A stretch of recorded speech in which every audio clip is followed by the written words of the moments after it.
Tributes have been paid today to the Lancashire entertainer Jim Bowen, who has died at the age of 80. Stuart Flinders looks back at his life. They've got the money in their hand. Welcome back, Pete and John. Come on, boys. Sunday afternoons in the 80s and 90s. Let's have a look at what you've won. A speedboat, if you were lucky. More likely, something less exciting. The beauty box. And, as its host used to say, all for the throw of a dart. Jim Bowen lived most of his life in Lancashire. I was adopted by a couple who lived in Accrington, and I went to Accrington Grammar School. I did national service in Shrewsbury, fought for my country there, defended us against the Welsh. Then I went to Chester College, came back to teach in Accrington. A show in Blackpool persuaded him to give up a teaching career for stand-up comedy. And I watched Ken Dodd one night at the Opera House in Blackpool, 3,500 people in, and I watched him just bury them for like an hour. Yeah. And I thought, what the sensation this man must have, the power. And that decided me. I said, I'm going to do it.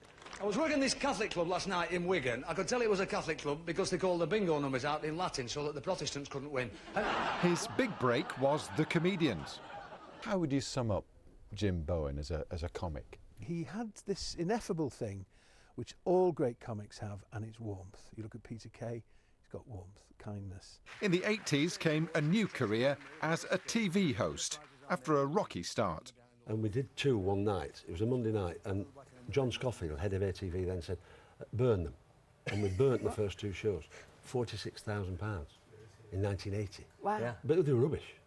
Jim enjoyed a spell as president of Morecambe FC and appeared alongside a leading light of a new generation of comedians. I had cannon and ball when they were funny. Bloody hell, that's going back some years.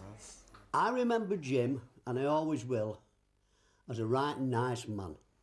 Funny, very, very good act, but more than that for me, a nice man. Jim Bowen lived his life in Lancashire and never lost his love for the county he might have called super, smashing, grand. Stuart Flinders, BBC North West Tonight. First three of the nine, in you go. Memories of Jim Bowen there.